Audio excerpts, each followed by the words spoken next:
Cubría turnos largos esa semana y llegaba a casa casi siempre rozando la medianoche. Esa noche, por pura curiosidad tonta, abrí el navegador especial que había descargado días antes.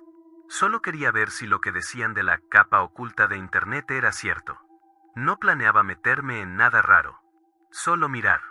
Al principio todo parecía inofensivo: foros viejos, páginas rotas, cosas que se veían abandonadas. Pero en un listado de supuestos servicios apareció un enlace sin nombre. Pensé que era la siguiente página. Lo abrí. En menos de 3 segundos se abrió un chat que yo no pedí. El mensaje decía: no cierres esto. Sentí un golpe seco en el pecho. Es ridículo, pero lo primero que hice fue minimizar la ventana. La volvieron a abrir. Luego escribieron mi nombre real. Y la pantalla se llenó de líneas de código que no entendí. Intenté cerrar el navegador, apagar la computadora, lo que fuera, pero cada intento hacía aparecer más mensajes. Sabemos dónde estás. No te desconectes. Habla. Ahí fue cuando empezó lo peor. Mi dirección apareció completa en una ventana emergente, acompañada de una frase que me dejó frío. Si sales, nos aseguramos de que tu familia reciba lo que merece. Para ese punto ya no estaba respirando normal. La computadora se congeló, pero las ventanas seguían abriéndose como si alguien más estuviera tecleando desde adentro. No sabía si era un hacker, un bot, o alguien que llevaba rato vigilándome desde el otro lado de la red profunda. Arranqué el cable de corriente. La pantalla murió. Pero cuando volví a conectar la PC, los pop-ups regresaron solos, como si me hubieran estado esperando. Imágenes distorsionadas, ruido, amenazas cortas. No violentas en lo explícito, pero lo suficiente para que entendiera el mensaje: no estaba tratando con un jugador ocasional. Cerré todas las cortinas de la casa y apagué la luz. No sé si fue paranoia o intuición, pero sentí que alguien podría estar afuera. El silencio se volvió tan denso que escuchar mi propia respiración me ponía nervioso. Y aunque no quería aceptarlo, empecé a pensar que tal vez ese clic fue la puerta por donde entraron a mi vida. Era la primera vez que me arrepentía de haber querido explorar Internet. Esa noche me quedé sentado en el piso, con la espalda contra la pared más lejana a las ventanas. No podía saber si alguien realmente estaba afuera o si todo era resultado del miedo que me dejaron los mensajes. Aún así, cada pequeño sonido hacía que mi corazón se disparara. No dormí ni un minuto. Al día siguiente me armé de valor para enfrentar la computadora. No la encendí de inmediato, solo la miré como si fuera un objeto contaminado. Cuando por fin presioné el botón, tardó más de lo normal en arrancar. Y en lugar del escritorio apareció una pantalla negra con un único mensaje, sin chat ni ventanas. Última oportunidad. Cerré el equipo sin leer nada más. Saqué el disco duro, lo guardé en una bolsa sellada y llevé toda la computadora a reciclar. No quería volver a conectarla jamás. Pensé que eliminando la máquina rompería cualquier vínculo digital, pero estaba muy equivocado. Esa misma noche, ya sin computadora en casa, escuché un golpe seco en la ventana del dormitorio. Uno solo. No hubo un segundo intento, ni pasos alejándose, ni voces. Solo ese ruido que me dejó claro que el problema ya no estaba en la pantalla. Dormí con todas las luces encendidas. Y al día siguiente levanté una denuncia, aún sabiendo que sin un sospechoso o evidencia sólida la policía poco podía hacer. Aún así, prefería dejar constancia de lo ocurrido. Durante semanas no pasó nada. No mensajes, no golpes, no señales. Casi logré convencerme de que todo había terminado, hasta que un día, al bajar al buzón, encontré un sobre blanco sin remitente. Dentro había una sola hoja, sin texto. Solo un símbolo, el mismo icono que aparecía en la esquina de aquel chat donde me habían amenazado. Lo tomé como la advertencia final. Cambié número, cambié de casa, cambié todo. Y desde entonces dejé de acercarme a cualquier rincón oscuro de Internet. Porque ahora lo tengo claro, hay gente que no necesita volver a escribirte para recordarte que te está mirando. Cuando entré a prácticas clínicas pensé que lo más difícil sería lidiar con los pacientes nerviosos. No imaginaba que el verdadero problema sería algo tan simple como esto: no tenía dientes reales para practicar. La universidad nos daba modelos viejos, casi inútiles, y los compañeros con familiares dentistas llegaban con bolsas llenas de material. Yo no tenía ese privilegio, y cada día me quedaba más atrás. Una tarde, frustrado, publiqué de manera casi desesperada en un grupo estudiantil si alguien sabía dónde conseguir material para prácticas. No esperaba respuesta, pero alguien me escribió en privado. Su mensaje fue breve, sin saludo. Puedo conseguirte lo que necesitas. No preguntes de dónde sale. Antes de que pudiera responder, me mandó un enlace. No era una página normal, el navegador común ni siquiera la abría. Tuve que instalar otro, de esos que solo mencionan en foros anónimos. Cuando por fin cargó, vi una lista tan simple que daba miedo. Molares sanos, piezas con caries, dientes infantiles, dientes extraídos recientemente. Sin fotos, sin detalles, sin precios visibles. Tenías que escribirle directamente. Le mandé un pedido pequeño. Nada ambicioso. Pensé que tardaría días en responder, pero contestó en minutos. Me pidió un punto de encuentro y una hora. Ni una pregunta más. Al día siguiente llegué al lugar acordado, un estacionamiento público, casi vacío. Un tipo se me acercó caminando despacio, como si no quisiera llamar la atención. Sudadera gris, gorra normal, ninguna señal de que estuviera metido en algo ilegal. Me entregó un frasco envuelto en papel y dijo solo una frase. Guárdalo bien. Nada más. Sin nombres, sin dinero contado en el momento, sin explicaciones. Se fue como si todo fuera una simple entrega de paquetería. Cuando llegué a mi cuarto y abrí el frasco, me quedé helado. Las piezas estaban limpias, ordenadas, casi brillantes. No era miedo lo que sentí, era otra cosa, algo más profundo, la certeza de que esos dientes habían pertenecido a alguien hace muy poco. No quise imaginar más. Cerré el frasco y lo escondí al fondo del armario. Esa noche, mientras trataba de dormir, no dejaba de pensar en el vendedor. No actuaba como un criminal improvisado. Actuaba como alguien que llevaba años haciéndolo y que conocía muy bien lo que vendía. Los primeros días intenté convencerme de que no había hecho nada malo, que al final solo eran piezas para estudiar, pero cada vez que abría el armario sentía un peso en el estómago. El frasco estaba ahí, inmóvil, pero parecía observarme. No sabía de quién habían sido esos dientes, ni en qué condiciones los habían obtenido. Y entre más lo pensaba, más claro quedaba que prefería no saberlo. Las cosas empeoraron cuando comencé a notar detalles raros.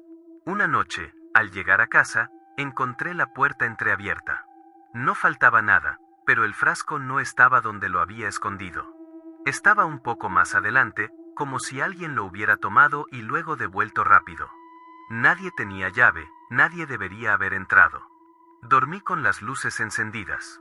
Al día siguiente, un mensaje apareció en mi bandeja del grupo donde hice la publicación inicial. No tenía usuario, no tenía foto, no decía quién lo enviaba. Solo decía, no vuelvas a preguntar por material. No parecía una amenaza, pero tampoco sonaba a consejo. Era más como una advertencia de alguien que ya sabía demasiado sobre mí.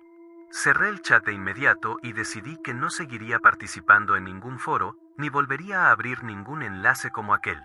Esa misma noche salí al parque detrás de la facultad, llevé el frasco en una bolsa y lo enterré lejos de cualquier sendero. No fue un ritual ni nada dramático. Solo quería sacarlo de mi vida, dejar de pensar en él, dejar de imaginar quién lo había tocado antes que yo. Desde entonces no he vuelto a entrar a ninguna página oculta, ni a foros, ni a chats anónimos. Aprendí que la Deep Web no solo te vende cosas, te mete en historias que no pediste y te deja con preguntas que nadie debería hacerse. Lo peor de todo fue entender que, en ese mundo, lo barato casi siempre lo paga alguien más. Durante meses estuve comprando cosas por foros anónimos. Nada grande, nada raro, solo pequeños pedidos que llegaban por paquetería sin preguntas. Mi proveedor habitual siempre cumplía. Por eso, cuando me escribió diciendo que estaría en mi zona y que podía entregarme una cantidad enorme por una fracción del precio, no sospeché nada. Me pidió vernos en un parque a las 2 de la mañana. Sí, sonaba arriesgado, pero la oferta era demasiado buena y yo demasiado confiado. Salí de casa con el dinero justo y un nudo en la garganta. Llegué temprano y me senté en un banco bajo la luz de una farola que parpadeaba. Pensé que así se vería mejor quien se acercaba. Encendí un cigarro para tranquilizarme, pero cada minuto que pasaba solo aumentaba mi ansiedad. Dieron las 2, luego las 2:10. Nadie. A las 2:25 vi a un tipo con capucha caminando por el parque. Mi primer impulso fue asumir que era él, así que levanté la mano para llamar su atención, pero pasó de largo sin siquiera voltear. Me sentí como un tonto. Segundos después, desde un árbol a la derecha, alguien hizo una señal rápida con la mano. Me acerqué. El tipo abrió su sudadera y me entregó una bolsa ligera. No pesaba nada, lo cual ya me dio mala espina. Aún así, saqué el dinero y se lo extendí. Fue ahí cuando su expresión cambió. «Eso no es lo que acordamos», dijo. Le respondí que sí, que habíamos hablado del precio y que él mismo lo había ofrecido como una oportunidad. Entonces frunció el ceño. «Ese no es el trato, hermano». Antes de decir algo más, escuché un sonido metálico detrás de mí. Un clic seco. Y de inmediato sentí una presión en la espalda, justo donde una persona pondría un arma si quisiera que no me moviera. Mi respiración se cortó. «No trajiste todo el dinero», dijo una voz grave detrás de mí. «Mejor coopera». Mis manos temblaron. No giré. No hablé. Solo pude pensar en cuántas veces había escuchado historias así, y aún así me atreví a venir solo. La bolsa cayó al suelo. El resto fue confuso. Pasos rápidos, alguien jalándome del brazo, la sensación de que me empujaban hacia adelante mientras los dos hombres discutían entre ellos. No escuché disparos, pero tampoco necesitaban hacer nada más para demostrar que estaba completamente a su merced. Todo se volvió oscuro de un segundo a otro. Desperté con la boca seca y un dolor punzante en la cabeza, como si me hubieran dejado caer sobre el pavimento. Estaba tirado en el mismo parque, a unos metros del banco donde había esperado. No había rastro de los hombres, ni del dinero, ni del supuesto trato. Solo silencio y el zumbido constante de la farola que nunca dejó de parpadear. Me incorporé con torpeza y sentí algo bajo mi pie. Era la bolsa que me habían entregado antes de la emboscada. La abrí con manos temblorosas. No había nada de lo que esperaba. Solo pastillas baratas que podrías comprar en cualquier farmacia por unas cuantas monedas. Una burla. Una prueba de que nunca hubo una oferta especial. Yo solo fui el anzuelo perfecto para un robo. Caminé hasta mi casa casi sin pensar, mirando hacia atrás a cada paso. Nunca vi a nadie, pero sentía que podía aparecer cualquier sombra entre los árboles. Es increíble lo rápido que cambia tu percepción del mundo cuando aceptas una cita a través de un foro anónimo. No denuncié nada. ¿Qué iba a decir? ¿Que intenté comprar algo ilegal y terminé siendo víctima de un engaño? Lo único que hice fue borrar mis chats, cerrar cuentas y desinstalar todo lo que me conectara a esa parte de internet. Pasaron semanas antes de que pudiera volver a cruzar un parque de noche sin mirar por encima del hombro. Y aunque mi vida siguió, entendí algo que no olvidaré jamás. En la Deep Web no existen las ofertas. Solo trampas disfrazadas de oportunidades. Y a veces, sobrevivir a una es lo único que realmente te sale barato. Cubría turnos dobles casi todas las semanas. En un hospital público nadie pregunta por qué aceptas tanto trabajo, todos sabemos que es por necesidad. Yo era madre soltera, siempre corriendo detrás de cuentas atrasadas. Por eso, cuando el doctor más respetado del hospital me pidió un momento para conversar, pensé que quería cambiarme de área o algo así. Nunca imaginé lo que iba a proponerme. Me invitó a comer fuera, en un restaurante casi vacío. No habló de medicina ni de turnos. Habló de mí, de mis deudas, de mis horarios, de mi familia. Era como si hubiera estudiado mi vida antes de sentarse a la mesa. Después de escucharme un rato, colocó su servilleta a un lado y me dijo sin rodeos: «Ganas muy poco para todo lo que haces. Conmigo podrías triplicar tu ingreso, si sabes seguir instrucciones». No entendí al principio. Él continuó. Explicó que ciertos casos sensibles de recién nacidos llegaban sin registro claro o con familias que no podían hacerse cargo. Que había un sistema interno, no oficial, que manejaba esos expedientes en silencio. Mi función sería mínima: verificar documentos, duplicar ciertos papeles y coordinar entregas por una salida trasera cuando él diera la orden. Nada de preguntas. Nada de curiosidad. Y cada vez que cumpliera, me pagaría en efectivo. Recuerdo la sensación exacta que tuve. No fue miedo. Fue una especie de vacío en el pecho, como cuando te das cuenta de que estás aceptando algo que va a cambiarte para siempre. Aún así, dije que sí. Necesitaba el dinero. Y él lo sabía. La primera noche que participé, bajé a la morgue con un expediente en la mano. Las luces frías reflejaban el acero, y mis pasos sonaban demasiado fuerte.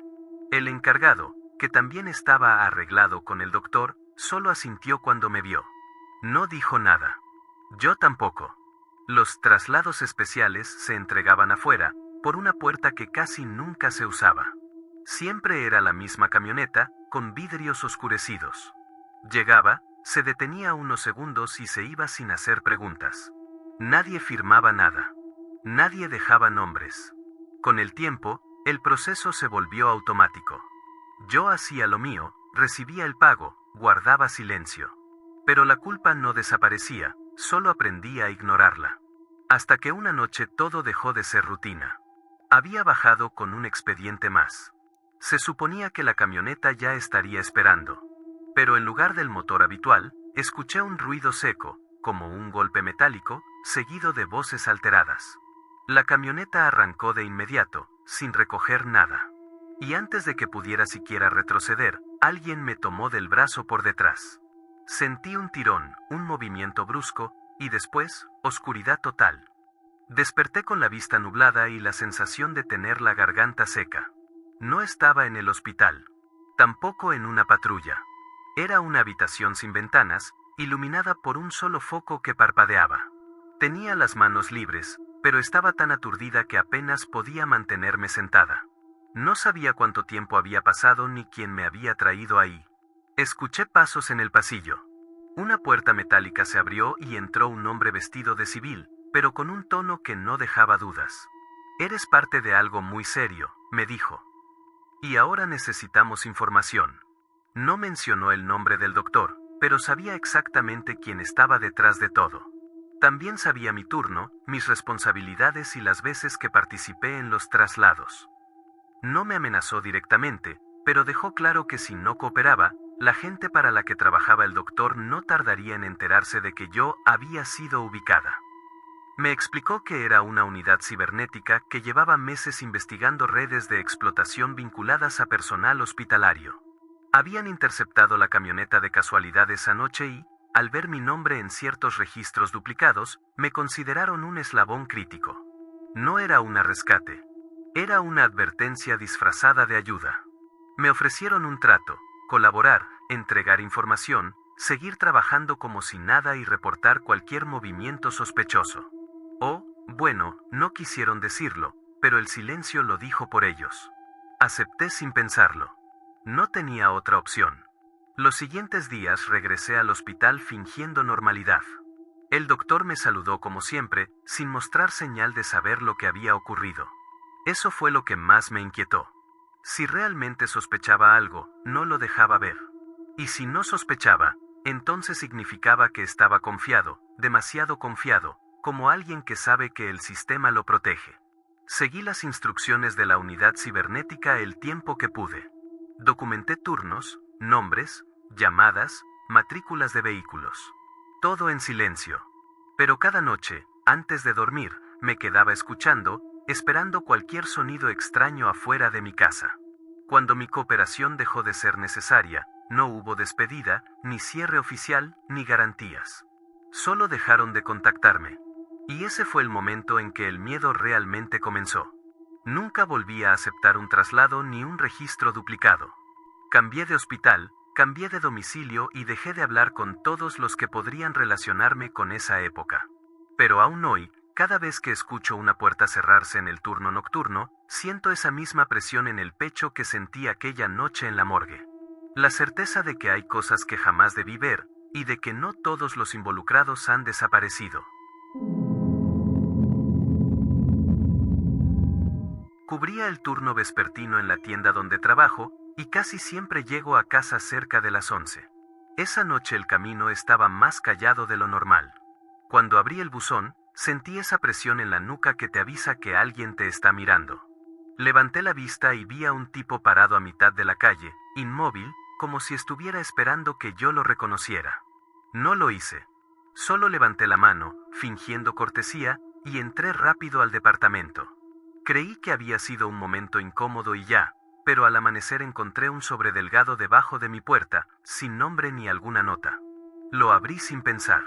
Ahí estaba la primera foto, yo, saliendo de la tienda anoche.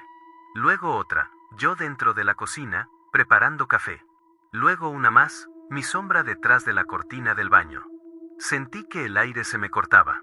Esas fotos no podían tomarse desde la calle. Eran demasiado cercanas. Alguien había estado adentro.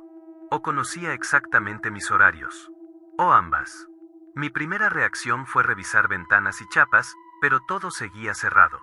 Quise marcar al 911, pero me frenó un pensamiento absurdo. ¿Y si esto tiene que ver con algo que hice en Internet? Hace unas semanas estuve navegando en sitios que jamás debí abrir. No compré nada, no hablé con nadie, según yo. Pero la Deep Web tiene esa vibra rara, nunca sabes quién está viendo al otro lado. Esa misma tarde invité a un amigo a quedarse conmigo. No pensaba dormir solo. A medianoche, cuando apenas me estaba quedando dormido en el sillón, se escuchó un golpe seco en la ventana del salón. No un golpecito. Fue como si alguien hubiera lanzado algo y luego retrocedido. Saltamos del asiento y corrimos a ver. No vimos a nadie, pero el vidrio tenía una fisura del tamaño de una moneda. La calle seguía vacía, silenciosa, como si el barrio entero estuviera conteniendo la respiración. Algo no cuadraba. Nadie deja fotos así por diversión. Nadie rompe una ventana y se va sin intentar entrar. Sentí que esto no era un acosador común, era alguien que ya tenía acceso a mi vida, a mis rutinas, a mis espacios. Y si realmente venía de la red oscura, entonces ni siquiera sabía qué cara estaba buscando. La sensación era clara, esto apenas comenzaba. Retomamos. Después del golpe en la ventana, mi amigo y yo dejamos las luces encendidas toda la noche. No dormimos. Apenas salió el sol, revisé las cámaras que había instalado horas antes. No esperaba encontrar nada, pero ahí estaba. A las 0:47, justo después del ruido, una figura se acercó a la ventana del salón. No caminaba normal, avanzaba lento, pegado a la pared, como si conociera cada rincón del edificio. Llevaba algo encima, quizá una capucha o una máscara lisa, sin rasgos. Lo peor no fue verlo asomarse a la ventana rota, fue verlo levantar la cabeza directo hacia la cámara, como si ya supiera dónde estaba. No dijo nada. No hizo nada. Solo observó, y después retrocedió hasta perderse entre los árboles del estacionamiento. Esa misma mañana revisé de nuevo el buzón, sin querer hacerlo, pero sabiendo que tenía que enfrentar lo que fuera. Otro sobre. Dentro había una sola foto, mi sala, tal como estaba a las 11 de la noche, pero tomada desde adentro, desde una esquina donde no tengo lámpara ni mueble. La fecha de captura, anoche. No escuché puertas. No escuché pasos. No escuché nada. Mi amigo insistió en irnos de inmediato, y lo hicimos. No regresé a ese departamento más que para empacar lo básico. Llamé a la policía, sí, pero cuando les mostré las fotos simplemente tomaron el reporte y dijeron que, sin un sospechoso identificado, no podían proceder. Para ellos era un caso más. Para mí, era el recordatorio de que alguien había estado dentro de mi vida durante semanas sin que yo lo notara. Me mudé lejos, cambié horarios, cambié todo. Pero a veces, cuando reviso el buzón en mi nuevo edificio, siento la misma mirada en la espalda que aquella primera noche. Nunca volvieron a dejar sobres, aunque una vez el guardia juró haber visto a un tipo parado frente al edificio, quieto, observando. No sé si fue coincidencia o si ese capítulo nunca se cerró por completo. Solo sé que, desde que toqué cosas que no debía en la red oscura, dejo de pensar que el peligro está detrás de una pantalla. Algunos encuentros sí cruzan al mundo real.